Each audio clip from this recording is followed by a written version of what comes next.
Welcome sa munting YouTube channel natin guys. Please support my videos. Like, comment and subscribe lang po mga idolo. Maraming salamat po. Story Present, Myriad World Inventory Box. Kabanata 611. Pagkatapos ng lahat, iyon ay 50 stroke ng pamalo ng militar. Kahit na ang isang malakas na tao ay mawawala ng kalahati ng kanyang buhay matapos tamaan ng 50 hampas ng pamalo ng militar, lalo pa si Mr. Go na hindi masyadong matangkad at matibay. Kaya naman, pagkatapos marinig ang mga salita ng pinuno, si G. Go ay talagang natakot. At the same time, hindi rin niya maintindihan kung bakit ganito ang trato sa kanya ng leader. Hindi naman sa wala siyang ginawang mali, ngunit hindi siya pinarusahan ng pinuno. Kadalasan, magbibigay lang siya ng babala at ayos lang. Gayunpaman, ang gayong seryosong parusa tulad ngayon ay talagang isang bagay na hindi pa nangyari noon. Sa pag-iisip sa paraan ng pagtingin sa kanya ng pinuno kahapon, tila may naiintindihan si Mr. Go, ngunit halatang wala siyang panahon para mag-isip tungkol dito ngayon. Si Mr. Go ay patuloy na yumuko at humingi ng awa. Gayunpaman, maliban sa kanyang boses, walang ibang tunog sa bulwagan. Wala sa ibang mga general ang lumabas para humingi ng awa para kay Mr. Go. Bagamat medyo mataas ang status ni Mr. Go, hindi siya masyadong sikat. Wala siyang masyadong malalapit na kaibigan. Bukod dito, ang taong ito ay karaniwang umaasa sa pabor ng pinuno upang masaktan ang maraming tao. Maraming taong ayaw sa kanya. Sa oras na ito, bakit may lalabas para makiusap para sa kanya? Bukod dito, kailangan ding isaalang-alang ang saloobin ng pinuno. Karaniwang inaalaga ang mabuti ng pinuno si Mr. Go at hindi siya pinarusahan ng malubha, ngunit ngayon ay binugbog niya si Mr. Go dahil nahuli siya. Maraming tao ang tila may naintindihan. Si Mr. Go ay tila hindi gaanong mahalaga sa puso ng pinuno gaya ng dati. Kaya naman, mas naging imposible para sa kanila na makiusap para sa isang taong nawalan ng pabor. Ang pinuno ay tila walang pakialam sa pagmamakaawa ni G. Go, at ang kanyang ekspresyon ay hindi nagbago. Nagkaroon na siya ng masamang impresyon kay Mr. Go, at naghahanap ng pagkakataon para bugbugin siya. Gayunpaman, si G. Go ang nagpadala ng pagkakataon sa kanya mismo. Nadama ng pinuno na kung hindi niya sasamantalahin ang pagkakataong ito, maaawa siya kay G. Go, ano pang hinihintay mo? Bilasan mo at kaladkarin mo ang nakakainis na lalaki na to. Sa oras na ito, sa wakas ay may tumayo mula sa karamihan, ngunit ang nagparamdam kay Mr. Go na desperado ay ang tao ay hindi lumabas upang makiusap para sa kanya, ngunit upang magdagdag ng insulto sa pinsala. Nang makita ni Mr. Go kung sino ang nagsalita, hindi na siya nagulat, dahil isa rin ang nagsasalita sa mga taong nakipagkompetensya sa kanya para sa pabor ni Guning. Gayunpaman, si G. Go ay mas mahusay kaysa sa tagapagsalita, kaya ang tagapagsalita ay palaging pinipigilan ni G. Go. Ngayong nakita na ng tagapagsalita ang pagkakataon, hindi na niya ito pakakawalan. Pumasok ang mga bantay sa labas ng pinto, isa sa magkabilang gilid, at binuhat si Mr. Go palabas. Sa oras na ito, si Mr. Go ay labis na natakot na ang kanyang mga binti ay mahina. Kung walang umalale sa kanya, baka hindi na siya makalakad ng mag-isa. Leader, mali ako. Mali talaga ako. Please let me go this time. Bagamat hinayla palabas si Mr. Go, umalangaw pa rin sa bulwagan ang nagmamakaawa niyang boses. Lahat, ngayong kaharap na natin ang isang malaking kalaban, sana ay seryosohin ito ng lahat. Kung sino man ang mag-slack off sa oras na ito, huwag mo akong sisihin na hindi isinasaalang-alang ang nakaraan nating pagkakaibigan. Matapos tuluyang makaladkad si Mr. Go, sinabi ni Leader Q sa karamihan. Bagamat hindi siya natatakot sa Western Army sa labas, halatang hindi niya bibitawan ang pagkakataong ito para ipakita ang kanyang kapangyarihan at turuan ng leksyon ang kanyang mga nasasakupan. Oo, Leader, nagulat ang lahat at naikuyom ang kanilang mga kamay sa kanilang pinuno. Kung tungkol sa kanilang tunay na pag-iisip, sila lamang ang nakakaalam. Well, let's continue to discuss the defense of the city this time. Si Leader Kyo ay lubos na nasisiyahan sa saloobin ng mga pinuno. Ito Mr. Go ay kapaki-pakinabang. Sinamantala niya ang pagkakataon para ipakita ang kanyang kapangyarihan. Pagkatapos niyang talunin ang kalaban sa labas ng lungsod, mas mataas ang kanyang prestihiyo. Sa panahong iyon, walang maglalakas loob na kalabanan siya o gugustuhin man lang na samantalahin ang kanyang babae. Mag-ulat, nang magpapatuloy na si Leader Q, isang sundalo ang tumakbo mula sa labas. Pagkapasok, lumuhad siya sa isang tuhod at sinabi, "Leader, ang hukbo ng imperial sa labas ay handang salakayin ang lungsod." So soon, medyo nagulat si Leader Q. Maging ang ibang mga general ay medyo nagulat sa oras na ito. Sa simula, inakala nila na ang Western Army sa labas ng lungsod ay maghihintay ng ilang araw hanggang sa magkaroon sila ng sapat na pahinga bago salakayin ang lungsod. Pagod na pagod kasi sila at kararating lang dito kahapon. Bukod pa rito, sa anino ng huling pagkatalo sa kanilang mga puso, kailangan nilang magpahinga kahit anong mangyari. Gayunpaman, hindi nila inaasahan na ang mga general sa labas ay sobrang balisa. Ayaw nilang maghintay ng isang araw at talagang umatake ngayon. Siguro isa lang itong pagkukunwari para asarin tayo, sabi ng isang general. Sabi ng isang general, at tumanggo naman ang iba bilang pagsang-ayon. Ang mga nakakasakit at nagtatanggol na labanan ng lungsod ay hindi kailanman napagpasyahan sa maikling panahon. Magtatagal sila. Sa makatuwid, walang sinuman ang magiging hanggal na itapon ang lahat ng kanilang mga tropa at ganap na umatake mula sa simula. Nakahinga rin ng maluwag si Leader Q. Pagkatapos ay sinabi niya sa karamihan, "Huwag kayong mag-alala, lahat. Pagkukunwari man o tunay na pag-atake, hindi natin kailangang matakot. Natalo natin sila noon, at ngayon ay matatalo natin sila sa pangalawang pagkakataon." Tumanggo ang mga general. Nagpatuloy si Leader Q, gayunpaman, ito man ay isang tunay na pag-atake o pagkukunwari, hindi natin sila maaaring hayaang magpahinga. Bumaba ka na ngayon at ayon sa dati nating kasunduan, bawat isa sa inyo ay namamahala sa isang lugar. Bantayan ang lugar na iyon at talunin ang mga bastard na iyon mula sa Imperial Court. Talunin sila hanggang sa sila ay masaktan at matakot. Leader, huwag kang mag-alala. Sa amin dito, ginagarantiya ko na ang hukbo ng Imperial ay hindi makakapasok. Tama, ang hukbong Imperial na iyon ay maaaring mangapi ng iba, ngunit sa harap natin, maaari lamang silang bugbugin. Sunod-sunod na sabi ng lahat, at lahat sila ay lubos na kumpiyansa. Sige, bumaba muna kayong lahat at bantayan ang sarili ninyong mga lugar, sabi ni Leader Q. Pagkatapos, sinunod ng lahat ang utos at naghanda upang bantayan ang pader ng lungsod. Hindi kaagad pumunta si Leader Q sa pader ng lungsod. Sa totoo lang, wala man lang siyang balak na pumunta doon dahil hindi siya nag-aalala na hindi mabantayan ng kanyang mga nasasakupan ang pader ng lungsod. Sa makatuwid, hindi niya kailangang kumuha ng panganib. Pagkatapos ng lahat, kahit na ang kaaway ay hindi maaaring umatake, ang mga arrow ay maaaring. Hindi maganda kung tamaan siya ng palaso. Obviously, ayaw ng pangunahan ni Leader Q. Gusto lang niyang protektahan ang sarili niyang buhay. "I haven't seen the beauty for a night. I miss her." Ungol ni Leader Q habang naglalakad papunta sa likod bahay. Kagabi, hindi siya natulog kay Ning Wushuang. Ngayong umaga, para turuan ng leksyon si Mr. Go, pumunta siya sa meeting hall pagkagising niya. Sa makatuwid, hindi pa niya nakikita si Ning Wushuang. Ngayong, naayos na ang lahat, natural na gusto niyang makita ang kagandahan. Kabanata 612. Kasabay nito, maayos ang pananamit ni Supi sa kanyang tirahan. Naghahanda siyang pamunuan ng kanyang mga tauhan sa tuktok ng pader ng lungsod. Nakatanggap lang siya ng balita na naghahanda na ang Western Army sa pag-atake.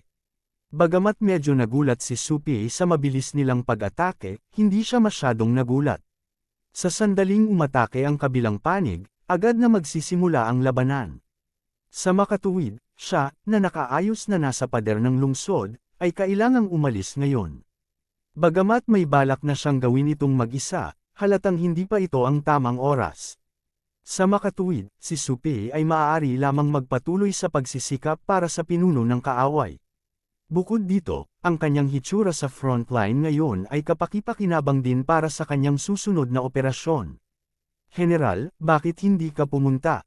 Dahil napagdesisyonan mo na gawin ito ng mag-isa, dapat kang manatili sa lungsod. Hindi na kailangang pumunta sa tuktok ng pader ng lungsod. Tutal, napakadelikado doon." Nagpayo ang isa sa mga tauhan ni Supei. Umiling si Supei at sinabing, miyembro pa rin ako ng rebelding hukbong ito, at subordinate pa rin ako ni Leader Kyo, kaya makikinig pa rin ako sa kanyang mga utos. At saka, kailan pa ako natakot sa panganib? Kung talagang natatakot ako, hindi na sana ako lalabas sa front line noong namumuno ako sa hukbo. Totoo na madalas na lumitaw si Supei sa mga front line. Sa katunayan, hindi siya masyadong malakas sa mga tuntunin ng personal na katapangan. Magaling siya sa diskarte. Gayunpaman, umaasa siyang gamitin ang pamamaraang ito upang madagdagan ang lakas ng loob ng lahat. Dahil din dito kaya hinangaan ng gitna at mababang antas ng Revolutionary Army si Supei mula sa kaibuturan ng kanilang mga puso. Dahil naiintindihan niya ang ugali ng kanyang general, hindi na nagsalita pa ang gwardya matapos siyang hikayatin. Sabay-sabay na naglakad ang lahat sa tuktok ng pader ng lungsod. Paano mo nalaman? Napakaganda ng iyong paningin. Panipi. Sa sandaling ito, ang Revolutionary Army sa tabi ni Huang Feng ay tumingin sa paparating na Western Army at nagtanong kay Huang Feng na nalilito. Noong nakaraan, sinabi ni Huang Feng na ang kanlurang hukbo ay malapit ng umatake. Gayunpaman, hindi siya pinaniwalaan ng Revolutionary Army dahil kara-rating lang kahapon ng mga kalaban sa labas. Anuman ang mangyari, kailangan nilang muling ayusin. Imposibleng umatake sila sa maikling panahon. Bukod dito, ang distansya sa pagitan ng dalawang panig ay medyo malayo pa. Sa makatuwid, hindi siya naniniwala na ganoon kalayo ang nakikita ni Huang Feng. Gayunpaman, lahat ng nangyari ngayon ay nagpapatunay na si Huang Feng ay hindi nagsisinungaling. Talagang umaatake ang mga iyon. Sa totoo lang, nanghuhula lang ako, nakangiting sabi ni Huang Feng. Gayunpaman, hindi siya pinaniwalaan ng katabi niya. Gusto pa sana niyang magtanong, pero napansin niyang nagkakagulo sa hagdan. Siya subconsciously tumingin sa ibabaw at pagkatapos ay sinabi sa pagtataka, General Su. Narinig din ni Huang Feng ang boses at tumingin sa paligid. Nakita niya ang isang napaka-eskolar na nasa katanghaliang gulang na lalaki na naglalakad sa ilalim ng proteksyon ng ilang gwardya. Ibang-iba ang aura ng taong iyon sa mga taong nakapaligid sa kanya. Mayroon din siyang aura ng isang taong mataas ang katayuan. Siya si General Su, tanong ni Huang Feng. Oo, siya si General Su, Supei. Siya ang ating general noon at pinangunahan tayo sa maraming tagumpay. Gayunpaman, hindi ko alam kung ano ang iniisip ng pinuno. Talagang tinanggal niya ang awtoridad ni General Su ilang araw na ang nakalipas. Hindi na siya general ngayon. Nanghihinayang sinabi ng katabi ni Huang Feng. Sa oras na ito, si Liu Daito, na binanggit ng tao noon, ay lumapit din kay Supei. Halatang iba ang ekspresyon niya sa mga taong nakapaligid sa kanya. Nang makita ng mga tao sa paligid niya si Supei, ang kanilang mga mukha ay puno ng kaligayahan, pananabik, at paghanga. Gayunpaman, nang tingnan niya si Supei, karamihan ay pang-aalipusta. Supei, hindi ka na general. Isa ka lang ordinaryong sundalo. Ako ang namamahala sa lugar na ito. Ngayon, kailangan mong makinig sa mga utos ko. Naiintindihan mo ba? Tumingin si Liu Daito kay Supei at mayabang na sinabi. Naiintindihan. Nang makita ng mga tao sa paligid ang mga kilos ni Liu Daito, napuno ng galit ang kanilang mga mukha. Gayunpaman, si Supei mismo ay napakalmado. Walang pakialam na sagot niya, ngunit walang galit sa mukha niya. Buti naman naiintindihan mo. Ngayon, punta ka doon. Yung mga dinala mo, pumunta sa kabila. Itinuro ni Liu Daito si Huang Feng at sinabi kay Supei. Tungkol naman sa mga taong dinala ni Supei, inayos silang pumunta sa kabilang panig. Si Supei ay orihinal na mayroong higit sa 1,000 direktang nasasakupan. Gayunpaman, bago pumunta dito, marami sa kanila ang nakatalaga na sa ibang lugar. Sa orihinal, lahat ng mga taong iyon ay nasa ilalim ng utos ni Supei. Gayunpaman, ayaw pa ni Supei na makipagtalo sa pinuno. Kaya naman, hindi siya tumutol sa kaayusan ng pinuno. Pero, hindi niya akalain na magkakahiwalay pala ngayon ang mga personal guards na dala niya. Ito ay medyo sobra. Kumunat ang noo niya. Galit ding nakatingin kay Liu Daito ang mga gwardya. Kasabay nito, ang kanilang mga kamay ay nasa hawakan ng kanilang mga espada. Hanggat nagbigay ng utos si Supei, tadtarin nila si Liu Daito bilang tinadtad na karne sa susunod na segundo. Anong ginagawa mo? Malinaw na nakita ni Liu Daito ang mga aksyon ng mga taong ito. Takot na takot siya, kaya naman, sinigawan niya si Su Pei. Su Pei, iniisip mo bang magrebelde? Sila ay orihinal na isang hukbong rebelde. Ngayon, nagre-rebelde sila laban sa korte ng imperial. Gayunpaman, sinabi ito ni Liu Daito ngayon. Malinaw na ayaw ni Su Pei na taglayin ang pagkakakilanlan na ito. Kung tutuusin, ayaw pa niyang makipagtalo sa pinuno. Bukod dito, kung talagang taglay niya ang pagkakakilanlan na ito, magiging mahirap para sa kanya na tanggapin ang mga rebeldeng ito mamaya. Makinig kayong lahat sa kanyang mga utos at pumunta doon, sabi ni Su Pei sa kanyang mga bantay. Ngunit, General, ikaw. Ang kanyang mga bantay ay halatang nag-aalala pa rin sa kaligtasan ni Su Pei. Kung tutuusin, kahit noong nakaraan, kapag nag-aaway sila, lagi silang nasa tabi ni Su Pei. Hindi sila umalis sa tabi niya. Huwag kang mag-alala, ayos lang ako. Bilasan mo, sabi ni Su Pei. Oo, nag-utos na si Su Pei. Bagamat ayaw pa rin ng mga taong ito, wala silang pagpipilian kundi pumunta sa lugar na itinuro ni Liu Daito. Nang makitang walang anumang intensyon si Su Pei na umatake, nakahinga ng maluwag si Liu Daito. Tapos, inangat niya ulit ang ulo niya. Su Pei, General ka dati. Hindi ka ba napakagaling? Ngayon, kailangan mo pa akong pakinggan, di ba? Kung sasabihin kong pumunta ka sa silangan, tiyak na hindi ka maglalakas loob na pumunta sa kanluran. Ano pang hinihintay mo? Umalis ka na dali. Hindi mo ba nakikita na nagmamadali na ang Imperial Court sa labas ng lungsod? Umungol si Liu Daito kay Su Pei. Sa huli, sinalubong siya ng galit na mga tingin ng mga bantay ni Su Pei. Maging ang mga nakapaligid na sundalo na nakatayo sa pader ng lungsod ay nakatingin kay Liu Daito. Gayunpaman, halatang hindi natatakot si Liu Daito. Si Su Pei ay halatang hindi nang ahas na umatake ngayon. Para naman sa ibang tao, hindi naman siya natakot. Ano ang silbi ng pagiging galit? Siya ay isang maliit na pinuno lamang, at sila ay mga kawal lamang. Kabanata 613. Tila naadek si Liu Daito sa pambubuli kay Su Pei. Tumingin muna siya sa paligid ng may pagmamalaki, pagkatapos ay itinulak si Su Pei. Nang makitang lalong nagalit ang mga tao, ngunit wala silang magawa sa kanya, lalo siyang nakaramdam ng pagmamalaki. General Su, okay ka lang ba? Nakita ng rebeldeng nasa tabi ni Huang Feng na itinulak si Su Pei at mabilis na pumunta sa harapan para alalayan siya. Ayos lang ako. Kinawayan ni Su Pei ang kanyang kamay at sinabi. Siya ay may mabuting puso. Bagamat medyo nagalit siya kay Liu Daito, ayaw niyang patayin ito para ilabas ang galit. Hindi nagpatuloy si Huang Feng. Hindi niya kilala si General Su, kaya wala siyang respeto tulad ng iba sa kanya. Siyempre, hindi siya natuwa sa pananakot kay Su Pei tulad ng ginawa ni Liu Daito. Sobra naman itong Liu Daito. Paano kanya nagagawang ganito? Nagreklamo ang taong iyon. Ayos lang. Kinawayan ni Su Pei ang kanyang kamay at sinabi. Pagkatapos, inilagay niya ang bagay sa likuran niya at tumayo sa tuktok ng pader ng lungsod, tinitingnan ang kaaway sa labas.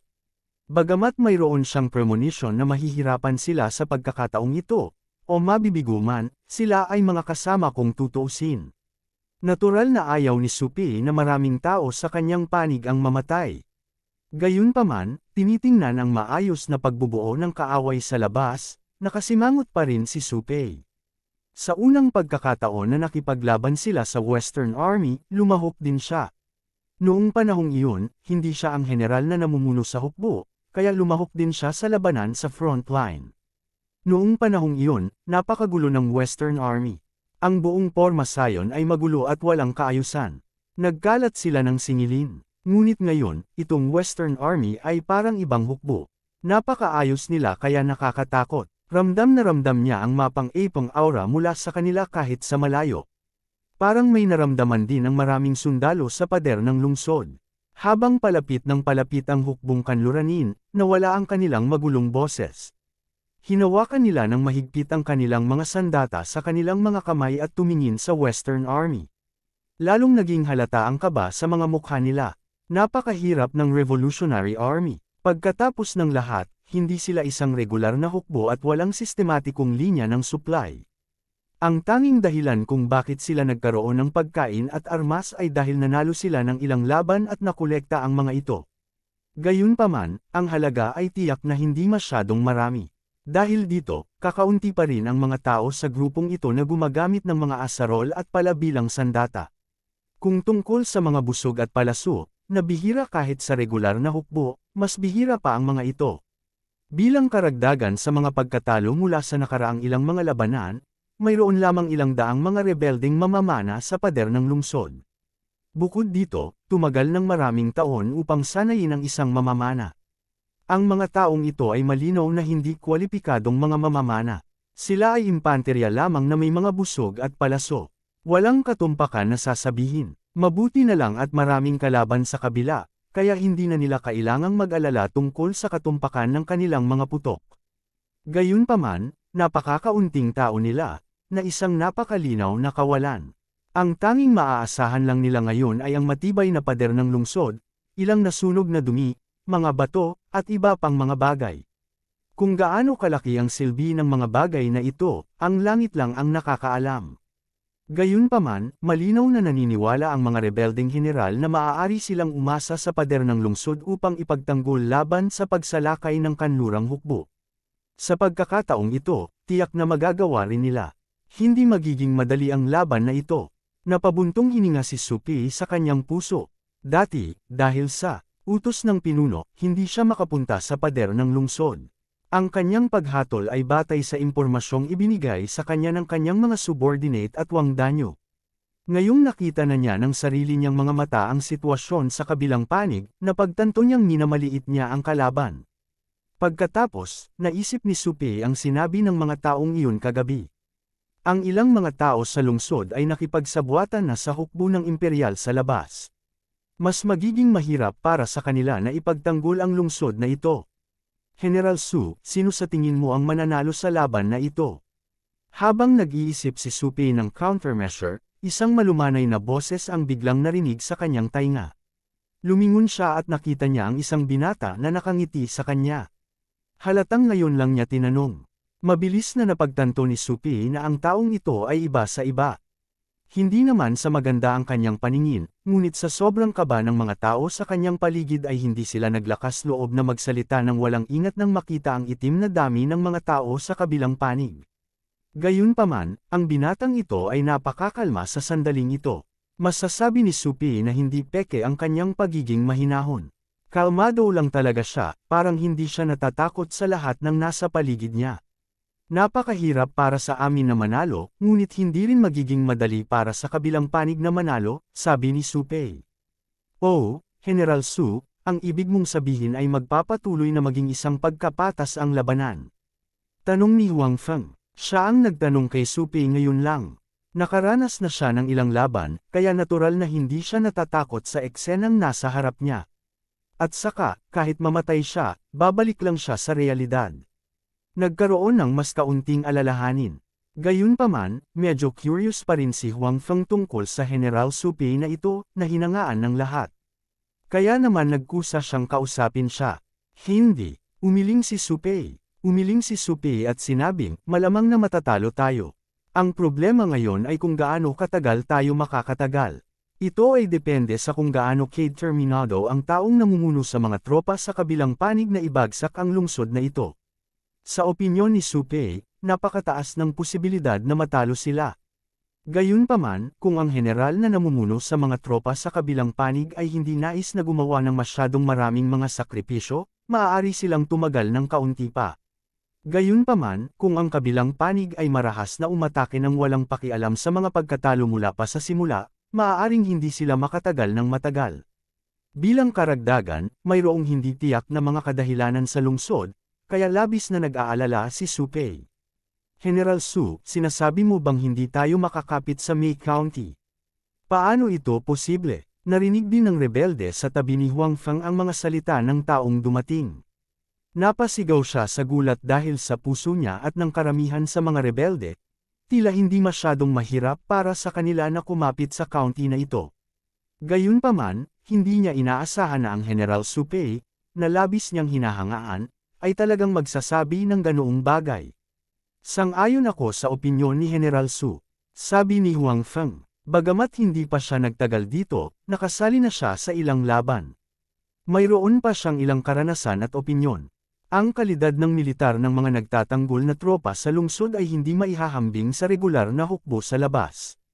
Bukod dito, luma na rin ang kanilang mga kagamitan. Walang masyadong malalayong mamamana. Higit sa lahat, walang nakakaalam kung ano ang iniisip ng mga taong ito. Akala talaga nila mananalo talaga sila. Sa makatuwid, kapag nagtatanggol, sila ay masyadong maluwag. Ito ay malinaw na napaka-fatal. Sa kabilang banda, kahit na ang hukbo ng imperial sa labas ay hindi pa lumalaban, ang pagkakaiba ng aura sa pagitan ng dalawang panig ay napakalinaw na. Kabanata 614. O, sa tingin mo rin, napatingin si Su Pei kay Huang Feng nang may pagtataka. Sa Revolutionary Army, inakala ng karamihan na tiyak na mananalo sila laban sa Western Army sa labas. Maging ang mga nakatataas ay nag-isip.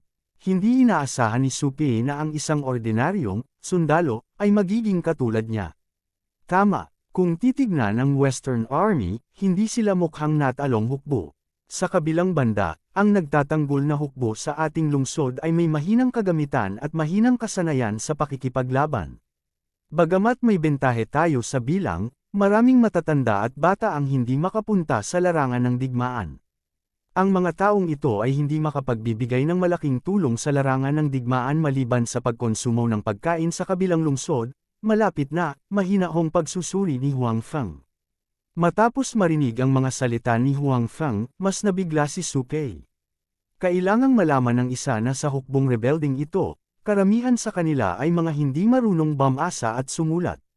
Kung titingnan ng malinaw at lohikal na hitsura ni Huang Feng, kitang-kita na nagbasa siya ng mga libro at nagbasa pa nga ng mga libro ng militar. Siya ay isang taong may kaalaman. Ang ganitong tao ay bihira maging sa korte ng imperial, lalo pa sa hukbong rebelde. Tama ka, kaya naman labis akong nag-aalala tungkol sa pagtatanggol sa lungsod sa pagkakataong ito, sabi ni Su Pei. General Su, hindi ba talaga natin kayang ipagtanggol ang Plum County? Ano ang dapat nating gawin? Kinakabahang sabi ng katabi ni Huang Feng. Kung ibang tao ang nagsabi nito, hindi siya maniniwala. Iisipin pa niya na sinusubukan ng kabilang partido na iligaw ang mga tao. Gayunpaman, kung si Su Pei ang nagsabi nito, maniniwala siya ng walang pag-aalinlangan. Sa makatuwid, ngayong naisip din niya na hindi may pagtanggol ang Plum County, bilang isa sa mga tagapagtanggol, natural na nag-aalala siya sa sarili niyang kaligtasan. I think we cannot defend it. As for what should we do? Hindi ko rin alam. Isa lang akong sundalo ngayon, hindi general. Kahit na mayroon akong anumang mga ideya, walang silbi, sabi ni Su Pei habang umiiling. Sa oras na ito, talagang walang ibang pagpipilian si Su Pei.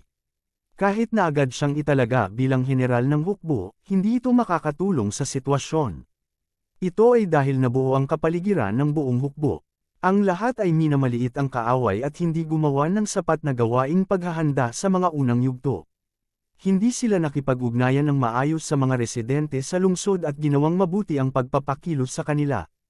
Ito ay humantong sa kanilang kasalukuyang hindi kanais-nais na sitwasyon.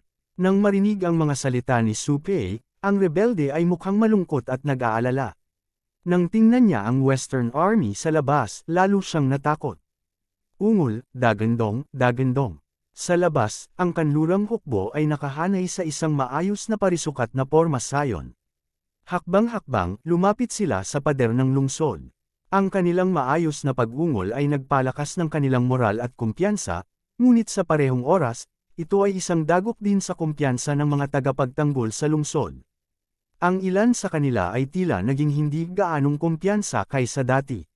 Moherf * Sacker, marunong talagang tumahol ang mga bastos na ito mula sa Imperial Court. Pinapanik nila ang mga tao.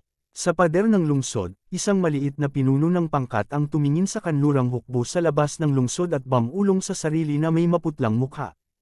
Hindi niya namalaya na medyo nanginginig na ang kanang kamay niya na nakahawak sa hilt ng espada niya. Walang nangungut siya sa kanyang pagganap dahil ang iba ay hindi mas mahusay kaysa sa kanya.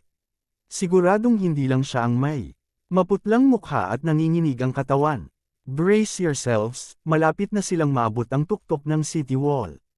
Ingat! Isang tao na tila pinuno ng squad ang nagpapatrolya sa lugar at nagpapaalala sa lahat.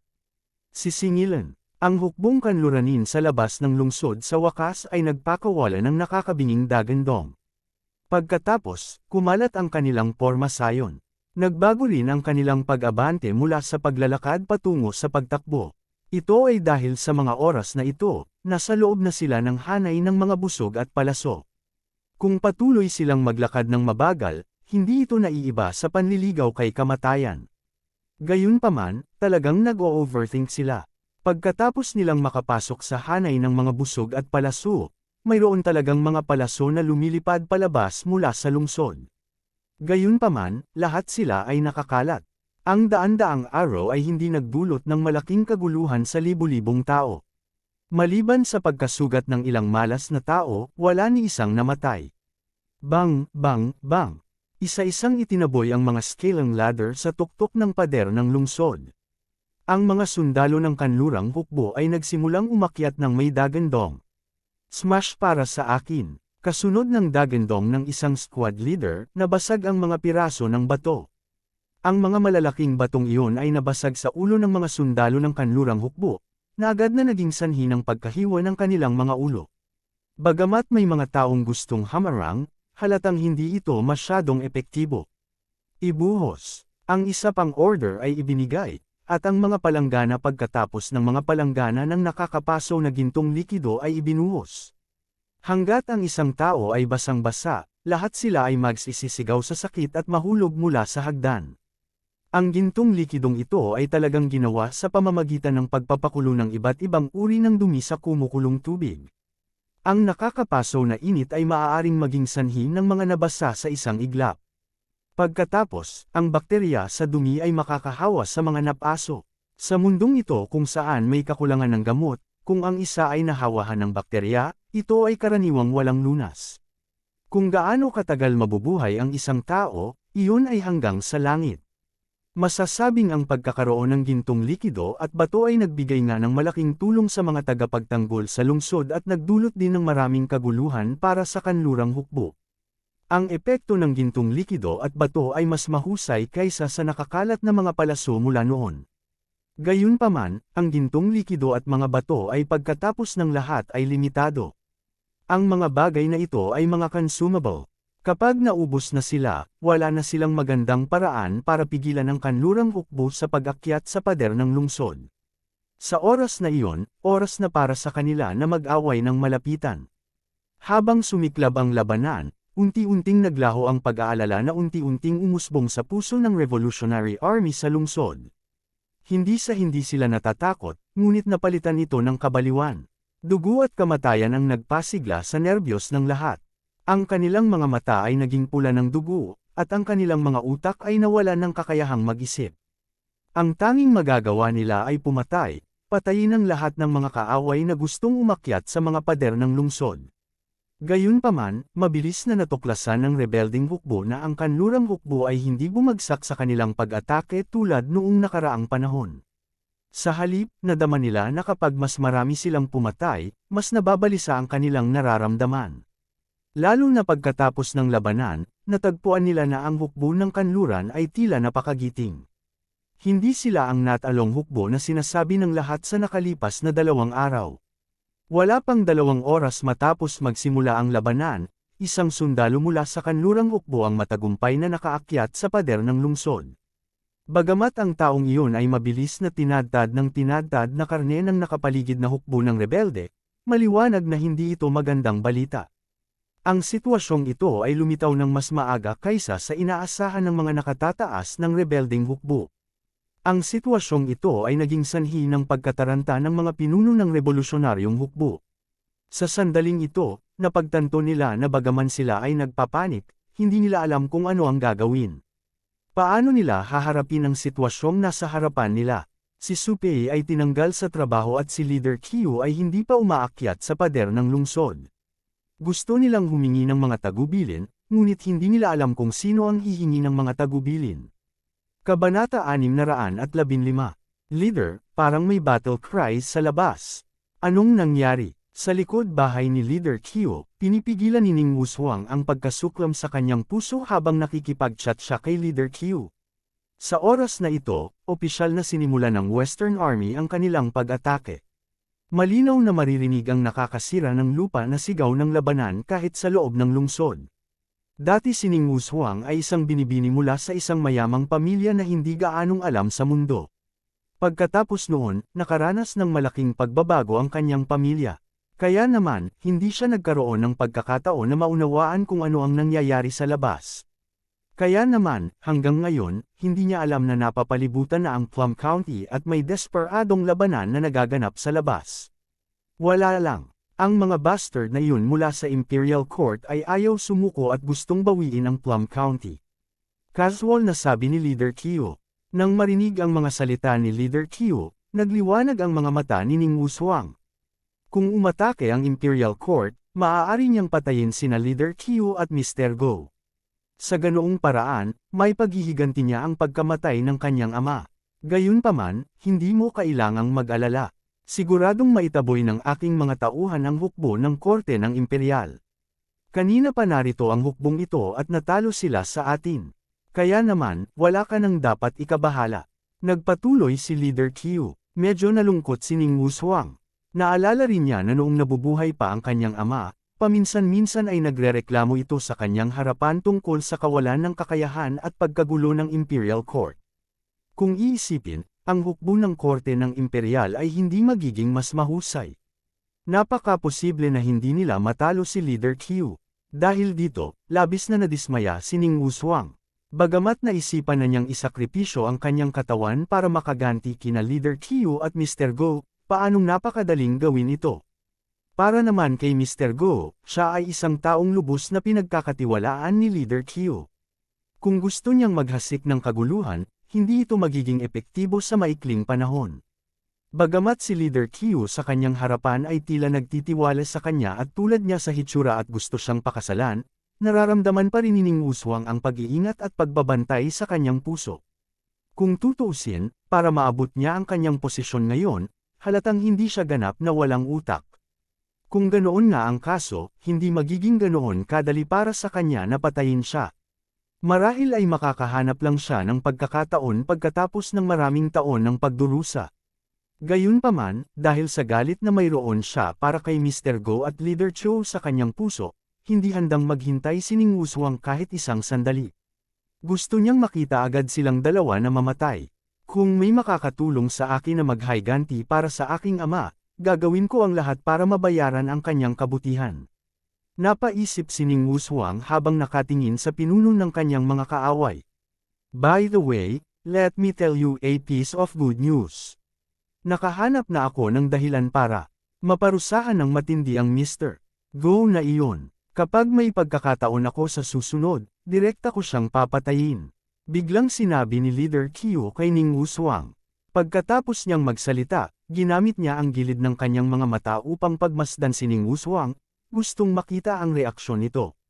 Si Ning Wushuang ay orihinal na nag-iisip tungkol sa kanyang sariling mga bagay, ngunit nang bigla niyang marinig ang balitang ito, lumiwanag ang kanyang mukha sa tuwa. Hindi niya itinago ang kanyang panloob na pag-iisip. Bagamat hindi pinatay si Mr. Go, dahil nakagawa na si Leader Qiu, nangangahulugan ito na nagkaroon na ng lamat sa pagitan nilang dalawa. Kung ganoon, sa paglipas ng panahon, tiyak na magkakaroon siya ng pagkakataon na kumbansihin si Leader Qiu na direktang patayin siya. Gayunpaman, agad na napagtanto ni Ning Wushuang na naroon pa rin si Leader Qiu sa kanyang harapan. Kaya naman, mabilis niyang binawi ang kanyang ngiti at naglagay ng problemadong ekspresyon. Leader, nangako ka sa akin noon na hindi ka magdudulot ng hidwaan sa pagitan niyo ni Mr. Go dahil sa akin. Ang pagbabago sa ekspresyon ni Ning Wushuang ay hindi nakaligtas sa paunawa ni Leader Qiu. Sinabi niya kay Ning Wushuang ang balitang ito dahil gusto niyang makita ang reaksyon nito, at hindi siya nabigo. Gaya ng inaasahan, nakita niya ang pagbabago sa ekspresyon ni Ning Wushuang. Nakita ni Leader Qiu ang masayang ekspresyon ni Ning Wushuang, ngunit hindi niya ito masyadong inisip. Sa katunayan, nakaramdam pa siya ng saya dahil nang marinig niyang sinamantala ni Mr. Go si Ning Wushuang, at pagkatapos noon, pinayuhan pa niya itong huwag parusahan si Mr. Go. Naghinala si Leader Qiu na may nararamdaman si Ning Wushuang para kay Mr. Go. Dati, hindi si Mr. Go ang nagsamantala sa kanya, kundi silang dalawa ang nagkabit. Gayunpaman, hindi na naghinala si Leader Q dahil matapos marinig na pinarusahan niya si Mr. Go, ang unang ekspresyon ni Ning Wushuang ay ang kaligayahan. Pagkatapos noon, nag-alala siya at nabagabag. Malinaw, gusto rin niyang parusahan si Mr. Go sa kanyang puso, ngunit dahil iniisip niya ito at ayaw niyang magkaroon ng lamat sa pagitan nila ni Mr. Go, pinayuhan niya itong huwag parusahan si Mr. Go. Kaya, sa wakas ay gamaan ang loob ni Leader Q at bumuti ang kanyang kalooban. Tumawa siya at sinabi kay Ning Wushuang, huwag kang mag-alala, walang mangyayari. Marami akong taong may kakayahan sa ilalim ko, isa pa ang hindi makakapagbago. Bukod dito, hindi ko ginagamit ang aking opisyal na posisyon para maghiganti ng personal na sama ng loob. Una siyang nagkamali, kaya hindi mo ako masisisi dito.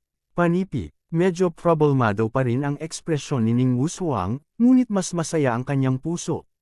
Bagamat hindi pa patay si Mr. Go, isang hakbang na siya palapit sa kanyang layunin. Paanong hindi siya magiging masaya?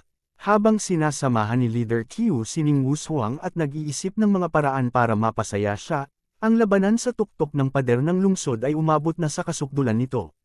Ang mga hiyawan, masakit na daing, ang tunog ng mga sandata na tumutusok sa katawan, at maging ang tunog ng mabibigat na bagay na nahuhulog sa ibabaw ng pader ng lungsod ay sunod-sunod na tumaas. Ang buong pader ng lungsod ay nasa isang estado ng kaguluhan. Ito ang unang pagkakataon na si Huang Feng ay tunay na lumahok sa isang malamig na labanan ng armas. Bagamat nagkaroon siya ng katulad na karanasan noon, ang mga pangunahing kalaban niya noon ay pawang mga martial artist. Hindi siya nakalaban ng maraming ordinaryong tao. Bukod dito, karamihan sa mga martial artist noon ay matataas at makapangyarihan, kaya hindi ito kasing trahedya ng isang ito. Ang voluntaryong sundalo na nasa tabi ni Huang Feng ay patay na. Napatay siya ng isang palaso na lumabas sa kung saan. Ang palasong iyon ay direktang tumagos sa kanyang dibdib at lumabas mula sa kanyang likuran. Noong binaril siya, hindi pa siya patay. Nakita ni Huang Feng ang kanyang nag-aatubili at nalilitong mga mata. Halatang nag-aatubili pa rin siyang umalis sa mundong ito at ayaw pang mamatay. Gusto siyang tulungan ni Huang Feng sa oras na iyon, ngunit ang kanyang puso ay tinusok na. Walang magandang paraan si Huang Feng para pagalingin siya. Bukod dito, ang kabilang partido ay namatay sa ilang paghinga ng oras. Si Huang Feng ay walang pagkakataong gumawa ng anuman. Medyo mas maayos ang sitwasyon ni Su Pei. Gayunpaman, ito ay bahagyang mas mahusay. Bagamat hindi siya patay, siya ay nasugatan. Ang kanyang kanang braso ay nilaslas ng isang sundalo mula sa Imperial Court na umakyat sa pader ng lungsod. Umaagos ang dugo, ngayong sobrang gulo na, ang sugat na lang niya ay nakaya niyang ipagpatuloy ang pakikipaglaban. Masasabing sa sulok na ito, si Huang Feng lamang ang nasa pinakamagandang kondisyon. Hindi siya patay, at hindi siya nasugatan. Kabanata 616. Kamusta ka na? Kaya mo pa bang kumapit? Tanong ni Huang Feng kay Su Pei. Sa ngayon, siya lang ang makapagbibigay ng tulong kay Su Pei. Bagamat may kasama si Su Pei na mga bodyguard, wala sila sa tabi niya ngayon. Gayun din, ang sitwasyon sa tuktok ng mga pader ng lungsod ay lubhang mapanganib. Kahit na gustong pumunta ng mga taong iyon, hindi nila ito magagawa. Hindi ako mamamatay. Tiningnan ni Su Pei ang kanyang nasugatan na braso at sinabi, nasugatan din siya noon, kaya hindi big deal sa kanya ang injury na ito. Mabuti naman, tumango si Huang Feng. Pagkatapos, tumalikod siya at pinagpatuloy ang pagtitig sa mga pader ng lungsod na nasa harapan niya. Si Su Pei, sa kabilang banda, ay nakatingin kay Huang Feng ng may pag-aalinlangan at pagdududa. Kahit na ang pagganap ni Huang Feng ay tila hindi espesyal sa mga ordinaryong tao, maaaring maswerte siya na hindi siya nasugatan. Gayunpaman, si Su Pei, na nasa tabi ni Huang Feng sa lahat ng oras na ito, ay halatang hindi iyon iniisip. Si Huang Feng ay napakatahimik mula sa simula hanggang sa wakas. Ang ganitong katahimikan ay hindi isang simpleng kilos, ngunit isang uri ng katahimikan na nagmula sa puso. Kahit na ilang mga sundalo ng Western Army ang umakyat sa mga pader ng lungsod at iwinagayway ang kanilang mga espada kay Huang Feng, walang bahid ng gulat sa mukha ni Huang Feng. Bukod dito, napagtanto din ni Su Pei na ang martial arts ni Huang Feng ay tila napakahusay. Sa mga taong nakita niya noon, siguradong siya ang pinakamaganda. Sa oras na iyon, ilang mga sundalo ng Western Army ang umakyat mula sa kanilang tabi. Siya at si Huang Feng lamang ang nasa gilid nila, at siya ay nasugatan. Gayunpaman, si Huang Feng ay mabilis na umiwas ng ilang beses. Pagkatapos, tila casual niyang iwinagayway ang kalawang na espada sa kanyang kamay ng ilang beses. Ang mga sundalong iyon ng Western Army ay namatay sa lugar, habang si Huang Feng mismo ay hindi nasugatan. Kailan lumitaw ang gayong tao sa ating Revolutionary Army?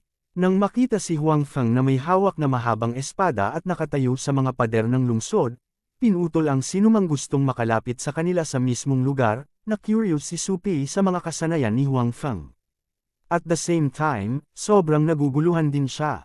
Dahil nasakop na nila ang May County, dahil lumaganap ang kanilang reputasyon, maraming mga sundalo ng Revolusyonaryong Army ang darating para sumama sa kanila araw-araw. Sa makatuwid, napaka-normal para sa mga estranghero na lumitaw. Gayunpaman, alam ni Su Pei ang kanyang sariling sitwasyon. Bagamat ang bilang ng mga tao sa revolusyonaryong hukbo ay patuloy na dumarami, kakaunti ang mga tunay na mahuhusay na tao. Karamihan sa kanila ay pinilit ng Imperial Court hanggang sa puntong hindi na sila mabubuhay kaya naman sila ay nagrebelde. Para naman sa mga may kakayahan, kung walang mga espesyal na dahilan, bihira nilang tahakin ang landas na ito.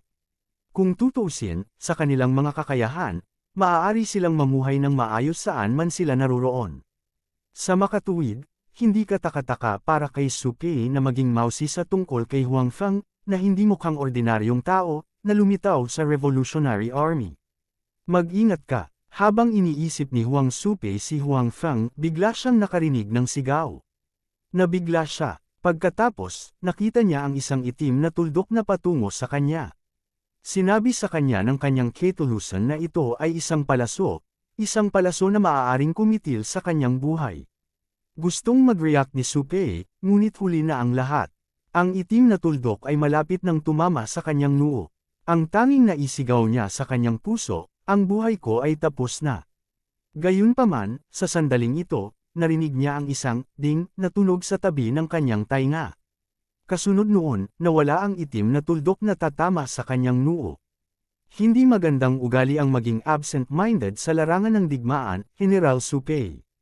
Dahan-daang binawi ni Huang Feng ang kanyang mahabang espada. Sinulyapan niya si Su Pei, na tila hindi pa tuluyang nakabawi, at mahinahong sinabi. Salamat sa pagligtas sa akin. Si Su Pei, na nanambalik ang kanyang katinuan, ay nagpapasalamat na sinabi kay Huang Feng. At the same time, medyo nahiya siya. Kung tutuusin, hindi naman siya baguhan na kakapasok lang sa larangan ng digmaan. Siyempre, alam niya kung gaano kalala ang performance niya ngayon lang. Gayunpaman, ito ay dahil din sa sobrang curious niya kay Huang Feng na nangyari ngayon lang. Walang sinabi si Huang Feng.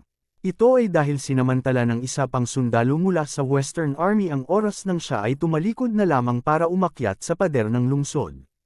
Gayunpaman, napakamalas ng lalaking iyon. Bago pa niya makita ng malinaw ang sitwasyon sa pader ng lungsod, isang liwanag ang kumislap sa harap ng kanyang mga mata. Pagkatapos, ang kanyang ulo at katawan ay ganap na naghiwalay. Kung gusto mong magpasalamat sa akin, maghintay hanggang matapos ang laban na ito, mahinahong sabi ni Huang Feng. Okay, si Su Pei ay hindi isang tunay na baguhan. Siyempre, alam na niya ang gagawin ngayon. Kaya naman, pagkatapos sumagot, tumalikod siya upang harapin ang pader ng lungsod at ipinagpatuloy ang pagpatay sa mga mananakop. Ang opens iba ng Western Army ay mas mabangis kaysa sa inaakala ng lahat. Bilang karagdagan, ang pader ng lungsod ng May County ay hindi masyadong mataas. Ang mga tagapagtanggol sa lungsod ay kulang din ng malalayong armas. Sa makatuwid, ang labanan ay napakatindi. Ang sulok ni Huang Feng ay hindi nasira ng kaaway dahil sa presensya ni Huang Feng.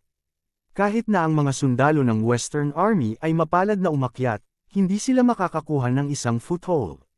Napakabilis, hahabulin sila ni Huang Feng at Su Pei. Kung tungkol sa iba pang mga lugar sa pader ng lungsod, ang sitwasyon ay hindi masyadong maganda. Maraming lugar ang nasa panganib. Nakita ni Huang Feng na ang mga reserbang tropa ng lungsod ay ipinadala at patuloy na nagel iligtas ng mga tao sa lahat ng dako. Dapat malaman na ito ay unang araw pa lamang. Unang umaga pa lang, at nakadeploy na ang mga reserbang tropa. May isip kung gaano kahirap ang labanang ito para sa revolusyonaryong hukbo. Isa pang masamang balita para sa revolusyonaryong hukbo ay ang kakulangan nila sa gamot. Ito ay talagang isang karaniwang problema sa oras na ito. Kapag ang isang tao ay nasugatan o nahawahan, kahit na ito ay isang maliit na pinsala lamang sa simula, ito ay maaaring humantong sa isang bacterial infection na maaaring kumitil sa kanilang buhay. Ang revolusyonaryong hukbo ay lalong kulang sa medisina. Bilang karagdagan, ang mga taong ito ay orihinal na mababang tao sa mata ng mundo. Siyempre, mas walang kwenta ang buhay nila. Sa makatuwid, ang mga nasugatan at sa kabutihang palad ay hindi namatay sa lugar ay hindi mas mahusay kaysa sa mga patay na. Ito ay dahil nakatagilid lamang sila at manalangin sa kanilang puso na makayanan nila ang pagsubok na ito. Maliban doon, wala na silang ibang pagpipilian. Dong dong dong. Sa hapon, sunod-sunod na tunog ng tambol ang biglang dumating mula sa labas ng lungsod. Pagkatapos, ang mga sundalo ng Western Army na umakyat na sa pader ng lungsod o naghahanda na umakyat sa pader ng lungsod ay umatras tulad ng tubig. Si Huang Feng ay natigilan sandali. Pagkatapos, naunawaan niya na ang kabilang panig ay umaatras. Ang mga tao sa pader ng lungsod ay malinaw na naiintindihan din ito. Hindi nila sinamantala ang pagkakataon para habulin ang kalaban. Kung tutuusin, kulang sila ng malalayong armas. Matapos makita ang pag-atras ng Western Army, karamihan sa mga tao ay umupo sa lupa at humihingal ng husto, na nakabawi sa kanilang mga katawan. Maliban sa mabibigat na tunog ng hingal sa pader ng lungsod, tanging mga masasakit na daing ang mayroon. Nawala na ang mga tiwala na boses noon. Kabanata 617. General, ayos ka lang ba? Hindi nagtagal pagkatapos umatras ang kalaban, dumating ang mga personal na bodyguard ni Su Pei. Sumulyap si Huang Feng sa kanila at alam niyang mas kaunti na ang mga tao kaysa dati. Malinaw, sila ay patay o nasugatan at hindi makalapit. Makikita kung gaano katindi ang labanan. Bilang mga personal na bodyguard ni Su Pei, natural na hindi sila mahina. Pero kahit ganoon, may mga nasawi pa rin. Ayos lang ako, maliit na sugat lang. Nakangiting sabi ni Su Pei. Gayunpaman, matapos malaman na ang isa sa kanyang mga bodyguard ay patay at 3 ang nasugatan, nawala ang kanyang ngiti. General, bakit hindi ka bumaba? Masyadong delikado dito. Mas mabangis ang mga taga-Imperial Court kaysa sa inaakala natin. Sa sandaling ito, ang isa sa mga bodyguard ay muling naakit. At saka, abala ngayon ang mga pinunong iyon. Sapat na ang Western Army para mag-alala sila. Wala silang pakialam sa iyo. Ang taong ito ay tama. Ang pinakamalaking kaaway ng revolusyonaryong hukbo ngayon ay ang kaaway sa labas ng lungsod, hindi si Su Pei. Bagamat kailangang bantayan si Su Pei dahil sa mga utos ni Leader Qiu, hindi siya mapanganib at hindi siya sasaktan. Gayunpaman, iba ang kaaway sa labas ng lungsod. Ang mga taong iyon ay mas mabangis kaysa sa huling pagdating nila. Sila ay napakabangis na ito ay lampas sa kanilang inaasahan. Sa makatuwid, lahat sila ay nag-iisip kung paano talunin ang kanlurang hukbo. Kahit na hindi nakinig si Su Pei sa mga utos sa oras na ito at umalis sa lungsod, wala silang sasabihin kung alam nila. Pagkatapos ng lahat, mayroon pa ring mahigit 1,000 tao si Su Pei. Sa oras na ito, hindi sulit na ibaba ang kanilang sariling lakas dahil sa mga taong ito.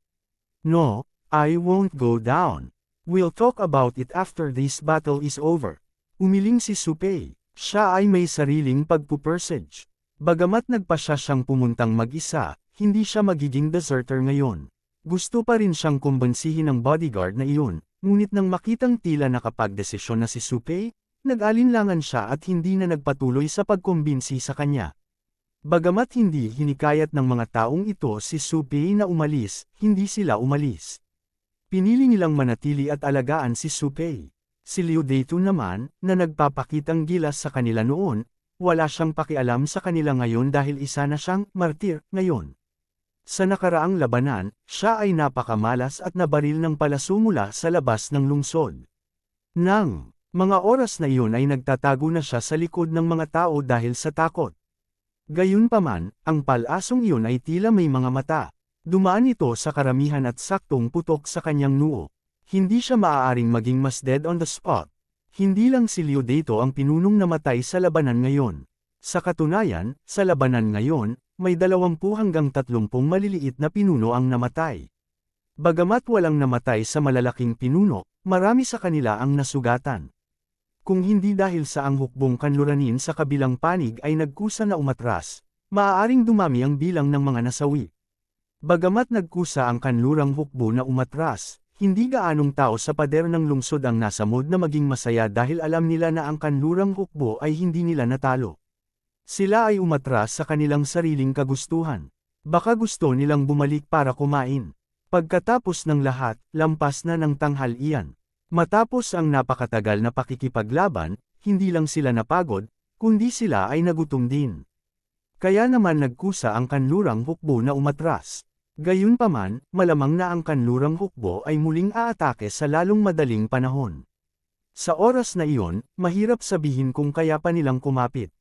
Ngayon, naunawaan din ng revolusyonaryong hukbo sa lungsod na ang kanlurang hukbo sa labas ng lungsod ay hindi kasing mahina gaya ng inaakala nila. Ang lakas ng kanilang kalaban ay mas malakas kaysa sa kanila. Pagkatapos ng labanan sa umaga, naunawaan na nila ang puntong ito. Bukod dito, hindi lamang sila kapos sa mga palasyo, ngunit nauubusan din sila ng gintong likido at mga bato. Maaaring sabihin na sa susunod na pag-atake ng kabilang partido, kailangan nilang direktang makipaglaban sa kabilang partido. Ito ay tiyak na dahil dito na marami sa mga malalaking pinuno ay nagtipon upang pag-usapan ang susunod na labanan. Ano ang dapat nating gawin ngayon? Sino ang nakakaalam kung ano ang gagawin? Dati, noong si Supe ang namumuno sa labanan, ito ay medyo simple. Bakit hindi natin magawa? Kalahating araw na lang at sisibak na ang kabilang partido. Panipi, tama, nakikita kong may kakayahan si Supe. Ano ang silbi ng pagsasabi nito ngayon? Si Supe ay inabandona na ng pinuno. Hindi niya tayo kayang pangunahan sa labanan. Bukod dito, ang labanan ay umabot na sa puntong ito. Sa palagay ko ay walang mababago si Supe. Panipi, nagsimulang mag-usap ang lahat. Gayunpaman, pagkatapos ng mahabang panahon, walang makaisip ng magandang ideya. Bilang mga pinuno ng koponan, natural nilang alam na sa kalahating araw na pag-atake at labanan sa depensa na katatapos lang, ang loss ratio ng magkabilang panig ay malapit sa 2-1. Silang dalawa, ang kabilang partido ay 1. Ang ratio ng pagkawala na ito ay kadalasang napakabihirang sa isang labanan. Pagkatapos ng lahat, ang nagtatanggol na panig ay may kalamangan sa taas at may pader ng lungsod na maaasahan. Magkakaroon sila ng kalamangan. Gayunpaman, halatang malayo ang kanilang lakas sa kabilang partido. Sa makatuwid, kahit na may pader ng lungsod na maaasahan, hindi ito nagbago ng malaki. Sino sa inyo ang magsusumbong nito sa pinuno? Biglang naalala ng isa sa mga malalaking pinuno na hindi alam ng pinuno ang nangyari dito. Pagkatapos ng lahat, ang pinuno ay hindi pumunta sa pader ng lungsod. Anyway, I'm not going. If I go, siguradong papagalitin ako, may nagsalita agad. Hindi rin ako sasama. Halatang masama ang mood ng pinuno ngayon. Kahit ang pinakapinagkakatiwalaan niyang si Mr. Go ay nabugbog ng husto. Kung alam niya ang masamang balitang ito, tiyak na mapaparusahan siya. Don't look at me. Hindi rin ako pupunta. Nagkatinginan ang lahat. Walang handang tanggapin ang gawaing ito. If you ask me, we might as well not go. No matter what, this city is still in our hands. We haven't lost it. What's there to report? May nagmungkahi. Bukod dito, hindi inayos ng pinuno ang sinumang maging commander dito. Kaya't kahit alam ito ng pinuno, mayroon tayong dahilan. Oo, gawin natin iyan. Hindi tayo ang pinakamataas na commander dito. Lahat ng tao ay may parehong ranggo. Hindi bagay para sa sinumang pumunta. Hindi naman masyadong nagdalawang isip ang iba at pumayag. Pagkatapos ng lahat, walang sinuman ang handang gawin ang gayong mabigat at hindi kasiya siyang gawain. Gayunpaman, bagaman hindi nila kailangang mag-ulat, kailangan pa rin nilang ipagpatuloy ang pagbabantay sa lungsod. Nag-usap sandali ang lahat, ngunit hindi pa rin sila makagawa ng solusyon. Sa huli, maaari na lamang silang magpasya na magpatuloy sa hapon ayon sa kaayusan sa umaga. Nakita mo yun, hindi naman ako nagsinungaling sa iyo, diba? Walang dapat ikabahala ang hukbo ng Imperial Court. Malamang binugbog sila pabalik ng mga tauhan ko. Panipi, sa lungsod, si Leader Cho, na kumakain kasama ni Ning Wushuang, ay nagsabi kay Ning Wushuang ng buong pagmamalaki nang hindi niya narinig ang mga sigawan ng labanan. Kabanata 618. Pilit na ngumiti si Ning Wushuang kay Leader Cho ngunit hindi ito umingit. Pagkatapos ng panahong ito ng pakikipag-ugnayan, napagtanto ni Ning Wushuang na labis niyang pinahahalagahan ang sarili. Noong una, akala niya ay makakayanan niya ito. Hindi man niya makamit ang kanyang layunin, maaari siyang magtago ng mahabang panahon at makakahanap siya ng pagkakataon. Gayunpaman, pagkatapos gumugol ng kalahating araw kasama si Leader Cho, napagtanto ni Ning Wushuang na hindi siya nababagay dito. Napagtanto niya na hindi niya ito matiis ng matagal. Sa tuwing nakikita niya ang mukha ni Leader Cho, gusto niya itong patayin kaagad. Ang pagtingin sa kanya ay nagpapaalala sa kanyang namatay na ama. Napagtanto niya na hirap na siyang pigilan ang kanyang emosyon. Matapos marinig ang mga salita ni Leader Cho, mas nadismaya si Ning Wushuang. Bagamat alam niyang hindi sapat ang hukbo ng korte ng imperial, nabigo pa rin siya na napakadali nilang natalo ng revolusyonaryong hukbo. Gayunpaman, hindi niya maipakita ang kanyang pagkabigo dahil nakaupo pa rin sa kanyang harapan ang pinuno ng revolusyonaryong hukbo. Hindi ko pa alam ang pangalan mo, kuya. Sa tuktok ng mga pader ng lungsod, pagkatapos umatras ang Western Army, nagsimulang magpahinga at kumain ang Revolutionary Army sa lungsod. Gayunpaman, ang kanilang pagkain ay halatang hindi masyadong masarap. Tiningnan ni Huang Feng ang cornbread sa kanyang kamay, na kasing tigas ng brick. Hindi niya talaga alam kung paano lunukan ang bagay na ito. Gayunpaman, kahit na masama ang lasa, matiis lamang ito ni Huang Feng. Tutal, maliban dito, wala na siyang ibang makain. Habang kumakain, si Su Pei ay nasa tabi pa rin ni Huang Feng. Sa pagkakataong ito, nagkusa si Su Pei na kausapin si Huang Feng. Si Su Pei ay orihinal na napaka-curious tungkol kay Huang Feng. Dati, nakikipag-away siya at walang magandang pagkakataon na makipag-chat. Ngayon na sa wakas ay nagkaroon na siya ng pagkakataon, natural na hindi niya ito palalampasan. Ako si Huang Feng. Sagot ni Huang Feng. Kailangan niyang maunawaan ang lugar na ito, at itong si Su Pei na nasa harapan niya ay halatang mabuting taong kausap. Tiyak na higit pa ang alam niya kaysa sa ordinaryong sundalong iyon mula pa noon. Saan ka galing, Kuya Huang? Mula sa iyong estilo ng pananalita, parang hindi ka isang ordinaryong tao, tanong ni Su Pei. General Su, mali ang hula mo. Ordinaryong tao lang ako, sinabi ni Huang Feng, basta bata pa lang ako. Natutunan ko ang ilang martial arts mula sa isang Jianghu wanderer. Ang pamilya ko ay dumanas ng sakuna at hindi ako nakaligtas, kaya lumabas ako. Nakaisip na ng dahilan si Huang Feng bago ito. Naisip niya ang dahilan na ito noong nakikipag-chat siya sa Revolutionary Army. Ito ay dahil napagtanto niya na maraming tao sa Revolutionary Army ang sumali dahil dito. Sa makatuwid, hindi isang malaking bagay na isama ang kanyang sarili. Gayunpaman, malinaw na hindi naniniwala si Su Pei na si Huang Feng ay isang ordinaryong tao lamang. Si Huang Feng ay hindi mukhang ordinaryong tao. At si Su Pei, na handang mag-isa, ay halatang ayaw palampasin ang pagkakataong ito na mag-recruit ng mga talento. Si Huang Feng ay isang talento sa kanyang paningin. Kuya Huang, ano ang susunod mong plano? Tanong ni Su Pei. Naisip niya na si Huang Feng ay hindi isang ordinaryong tao, kaya imposible para sa kanya na laging manatili sa Revolutionary Army, kahit man lang sa Revolutionary Army na ito. Hindi ko pa naiisip. Walang intensyon si Huang Feng na itago ito. Wala siyang layunin na pumunta rito. Ngayon, gusto na lang niyang tapusin ang laban na ito. Kung ano ang susunod niyang gagawin, talagang hindi niya naisip. Gayunpaman, tiyak na nauugnay ito sa kita. Kung tutuusin, kailangan niya ng pera ngayon, maraming pera. Kung ganun, paano kung sundan mo ako? Direktang sabi ni Su Pei. Alam niyang kung gusto niyang mag-recruit ng mga taong may kakayahan, hindi niya masyadong may tatago sa kanila. Kung hindi, kung nalaman nila, ito ay magiging sanhi ng kalungkutan ng kabilang partido at makakaapekto sa relasyon ng magkabilang panig. Sinusundan kita. Si Huang Feng ay medyo nalilito. Si Su Pei ay isang maliit na sundalo lamang ngayon. Bakit niya siya susundin? Maging bantay. Halatang hindi iyon ang gusto niya. Oo, sumunod ka sa akin. Sabi ni Su Pei. Pagkatapos, tumingin siya sa paligid at sinigurado na walang makakarinig sa kanya. Pagkatapos, bumulong siya kay Huang Feng, sa tingin ko si Brother Huang ay hindi isang ordinaryong tao. At saka, gusto ko talagang humingi ng tulong sa iyo, kaya sasabihin ko sa iyo ang totoo. I'd like to hear the details. Don't worry, kahit hindi ako pumayag sa huli, hindi ko ihahayag ang sinabi mo. Nang makita ni Huang Feng ang mga kilos ni Su Pei, alam niyang ayaw nitong malaman ng iba ang susunod niyang sasabihin. Sa makatuwid, ginawa ni Huang Feng ang pangakong ito. Si Kuya Huang ay talagang matinong tao. Ang mga salita ni Huang Feng ay lalong nagpasigurado kay Su Pei na siya ay hindi isang ordinaryong tao. Malinaw, si Huang Feng ay napakatalino. Actually, hindi na kailangang ilihim ito sa loob ng ilang araw. Dahil kapag ganoon, baka wala na itong rebeldeng hukbo. Naniniwala ako na nakikita ni Brother Huang na hindi kayang talunin ng rebeldeng hukbong ito ang hukbong imperial sa labas.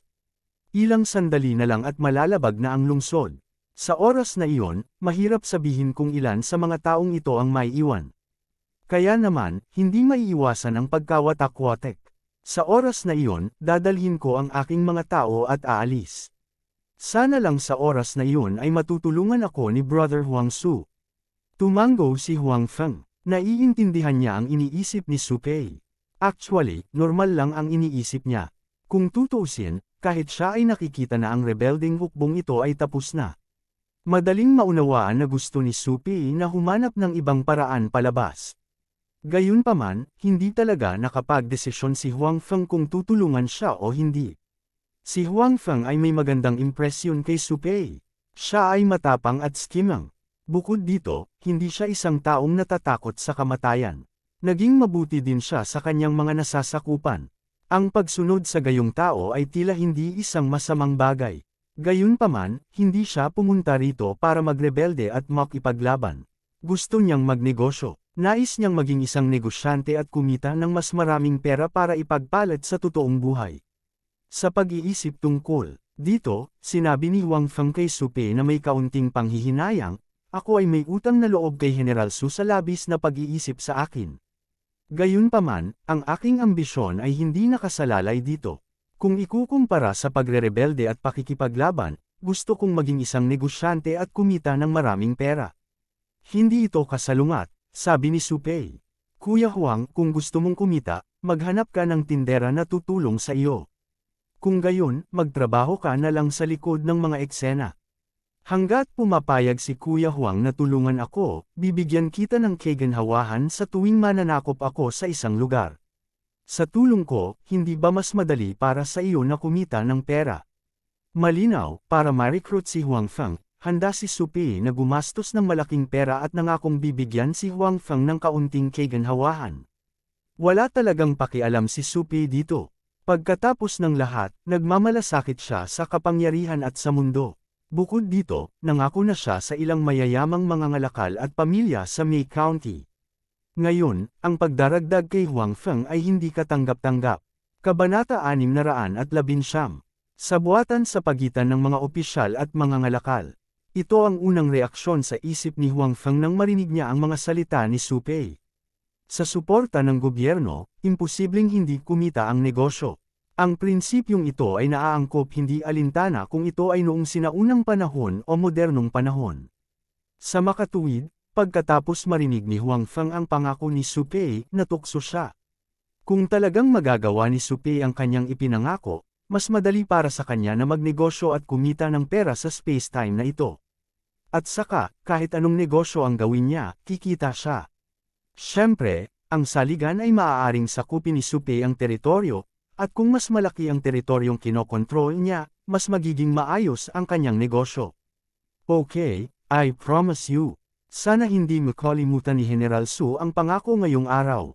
Nag-isip sandali si Huang Feng at sinabi, walang problema, sabi ni Su Pei sa magandang kalooban. Kahit na kailangan niyang isuko ang ilang mga bagay, sa kanyang opinyon, sulit pa rin ito. Anyway, may mga nangako na siya. Bukod dito, sa pakikilahok ni Huang Feng, maaari niyang hadlangan ang mga taong iyon mula pa noon. Kung ganoon, mas makakabuti pa ito para sa kanya. Gayunpaman, kapag nagnenegosyo ka, hindi ka maaaring pumunta ng masyadong malayo. Nag-isip sandali si Supei at sinabing, bagamat wala siyang pakialam kay Huang Feng na kumita ng mas maraming pera, ayaw niyang magreklamo siya dahil sa kanyang kaganhawahan. Kung nangyari iyon, makakaapekto ito sa kanya. Don't worry, I promise to operate in good faith. Nangako si Huang Feng. Sa tulong ng gobyerno, ayaw niya talagang mangbuli at mangibabaw sa merkado. Bagamat kikita iyon ng mas maraming pera, hindi iyon ang gusto ni Huang Feng. Kung ganoon, gamaan ang loob ko, sabi ni Supei nang may kasiyahan. Matapos itong mapag-usapan ng dalawa ay mas naging malapit ang kanilang relasyon. Para sa kapakanan ng kanyang negosyo sa hinaharap, tiyak na kailangang protektahan ni Huang Feng ang kaligtasan ni Supei. Hindi siya papayag na may mangyari sa kanya ngayon. Sa kabutihang palad, ang ikinagulat ni Huang Feng, Supei, at ang mga pinuno ng rebelding hukbo ay ang kanlurang hukbo sa labas ay hindi gumagalaw sa hapon. Sa katunayan, napakatahimik ng buong kampo ng militar. Wala silang kahit katiting na intensyon na salakayin ang lungsod. Para bang hindi nangyari ang pagkubkob sa umaga. May hindi tama, sabi ni Huang Feng na nakakunot ang noo. Sa umaga, makikita ng sinumang may matalinong mata ang agwat sa pagitan ng dalawang panig. Kahit na ang revolusyonaryong hukbo ay may kalamangan sa mga pader ng lungsod, hindi nila maaaring pigilan ang Western Army. Nang masyadong mahaba, hanggat ang Western Army ay nagpupursige at patuloy na umaatake, marahil mamayang hapon o bukas, tiyak na makakalusot sila sa mga pader ng lungsod. Gayunpaman, sa sandaling ito, bigla silang sumuko sa pag-atake sa lungsod at tahimik na nanatili sa kwartel. Malinaw, ang bagay na ito ay hindi ganoon kasimple. May mali, sinabi rin ni Supei, lokal na pagsasalita, kung pinalakas pa nila ng kaunti ang kanilang mga pag-atake, ang lungsod na ito ay maaaring nalabag ngayong hapon. Kung tutuusin mula sa pag-atake sa umaga, ang commander ng kabilang panig ay hindi tanga. Bakit siya hihinto sa oras na ito? Dahil ba napakaraming nasawi sa umaga? Bulong ni Huang Feng sa kanyang sarili, hindi rin tama iyon. Bagamat wala akong anumang detalyadong data, kahit paano ko tingnan ito, mukhang mas mataas ang mga nasawi sa Revolutionary Army. At saka, paanong walang namamatay sa digmaan? Masyadong maraming nasawi. Ang mga salita ni Huang Feng ay nagliwanag sa mga mata ni Supei. Mukhang naisip niya ang mga ito. Hinampos niya ang kanyang hita at sinabing, nakuha ko. Nakuha kong ano? Tanong ni Huang Feng. Sinulyapan ni Supei si Huang Feng at sinabing, sa totoo lang, may isang bagay na hindi ko sinabi sa iyo ngayon. Sa Plum County, ang mga lokal na pamilya at mayayamang mga ngalakal ay talagang sumuko na sa pagsuporta sa kasalukuyang pinuno ng Revolutionary Army. Ang ilan sa kanila ay piniling suportahan ako ng palihim, habang ang iba ay piniling suportahan ang hukbong imperial sa labas ng lungsod. Nagtutulungan mula sa loob. Huang Feng bulalas. Tama na. Tiningnan ni Supei si Huang Feng nang may pagsang-ayon. After which, she said, I think that's the case. When they attacked the city in the morning, they probably wanted to prove their strength. While scaring us, they also wanted to give the people in the city confidence. I think that they will join forces later on. That time, they will also be able to say this county city. At saka hindi naman masyadong mataas ang casualties. Tumango si Huang Feng. Ito ay may katuturan. Dahil ang kabilang partido ay may mas mahusay na paraan upang bawiin ang Plum Town habang binabawasan din ang bilang ng mga nasawi, kung gayon ay makatuwiran na pipiliin nilang ipagpaliban ang pagkubkob sa bayan pansamantala. Alam ba ng ibang Revolutionary Army? Tanong ni Huang Feng. Paano nila nalaman? Sabi ni Supei. Inisip nila na siguradong mananalo sila at wala silang pakialam dito. Mukhang tapos na talaga itong Revolutionary Army. We have to make plans early, sabi ni Huang Feng. Dahil nagpasya na siyang makipagtulungan kay Supei sa hinaharap, halatang ayaw ipaalala ni Huang Feng sa iba pang miyembro ng Revolutionary Army. Bukod dito, kahit napaalalahanan niya ang iba pang mga pinuno ng koponan na bigyang pansin ang sitwasyon sa lungsod ngayon, hindi nito mababago ang katotohanan na malapit ng labagin ang Plum County. Kung tutuusin, kahit na walang mga especially iya ang kabilang panig, maaari pa rin silang umatake.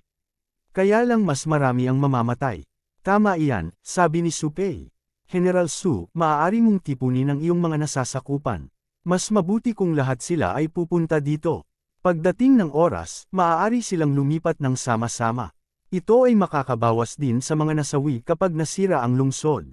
Sa tingin ko, kung nais nilang makipagtulungan sa amin mula sa loob, ang oras ay malamang na gabi. Sa oras na iyon, ito ay pinaka-convenient para sa kanila na lumipat, mungkahi ni Huang Feng. Masayang tinanggap ni Supei ang mungkahi ni Huang Feng. Sa katunayan, kahit na sila ay ipadala sa kabilang panig, ang kanyang higit sa 1,000 tauhan ay makikinig pa rin sa kanyang utos. Hindi naging mahirap na lapitan sila. Bukod dito, talagang ayaw ni Supei na marami sa kanyang mga nasasakupan ang mamatay. Pagkatapos ng lahat, ito ang pundasyon ng kanyang pag-unlad sa hinaharap.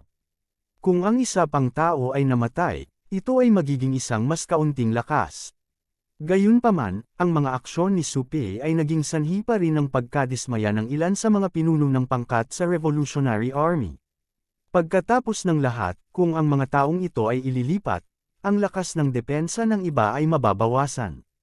Paano sila magiging payag? Gayunpaman, sa oras na ito, malinaw na walang lakas si Supei para pakialaman ang kanilang nararamdaman. Hayaan mo sila kung gusto nilang magalit. Anyway, sa oras na ito, may pressure mula sa Imperial Court Army sa labas. Walang sino man ang magdudulot ng panloob na alitan maliban kung gusto nilang mamatay. Ang mga pinuno ng pangkat na iyon ay halatang ayaw pang mamatay. Kung nakipag-away sila kay Supei sa oras na ito, wala itong maitutulong sa kanila. Gayunpaman, naisip na nila ito. Kapag pumunta sila sa pinuno sa gabi, tiyak na magrereklamo sila tungkol kay Supei. Sa kabilang panig, sa kanlurang kampo, maraming mga sundalo ang nagpahinga na. Talagang walang intensyon si Zhou Kai na salakayin ang lungsod sa hapon. Bukod dito, ang mga sundalong ito ay kara-rating lang kahapon at naglunsad ng pag-atake ngayon. Medyo napagod talaga sila. May balita ba sa loob? Tanong ni Zhou Kai sa kanyang tagapayo sa kanyang tolda. Kabanata 620. Kagabi, tinanggap ni Zhou Kai ang ilang hindi pamilyar na bisita sa kanyang tolda. Ang mga taong ito ay nagsabi na sila ay mula sa mga lokal na pamilya ng Plum County, at na sila ay nakikipag-ugnayan sa kanya ngayon dahil gusto nilang makipagtulungan sa kanya. Nais nilang tulungan siyang kunin ang Plum County mula sa loob. Siyempre, pagkatapos nito, kakailanganin din nila ang ilang mga benepisyo. Hinggil dito, hindi ito pinansin ni Zhou Kai noong una. Ito ay dahil, sa kanyang pananaw, kahit na walang tulong ng mga taong iyon sa lungsod, makakamit pa rin niya ang tagumpay sa labanang ito. Kung tatanggapin niya ang tulong ng mga taong iyon, kailangan pa rin niyang bigyan sila ng ilang benepisyo pagkatapos ng labanan. Sa puso niya, medyo ayaw niya. Gayunpaman, nang maglaon, nakumbinsi siya ng kanyang tagapayo. Bagamat kinailangan nilang isuko ang ilang mga benepisyo, maaari nilang bawasan ang bilang ng mga nasawi. Bukod dito, ang kanilang mga benepisyo ay hindi napakadaling kunin. Hanggat kinuha nila ang Plum County ay nasa ilalim ng kanilang kontrol sa hinaharap. Ang mga taong may malalaking pamilya at negosyo ay hindi makakaalis. Hindi ba sila magkakaroon ng maraming pagkakataon upang bawiin ang mga benepisyo mula sa kanila? Sa huli, tinanggap ni Zhou Kai ang mungkahi ng tagapayo higit sa lahat dahil naisip niya na kapag kasama niya, ang mga taong iyon ay hindi makakapagdulot ng anumang gulo.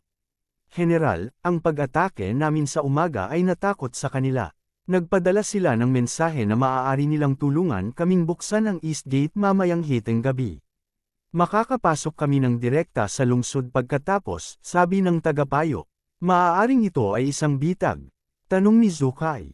Hindi naman dapat. Sinabi ng aide, sa katunayan, pagkatapos na makapasok ang Revolutionary Army sa lungsod, hindi nila masyadong napigilan ang kanilang mga sarili.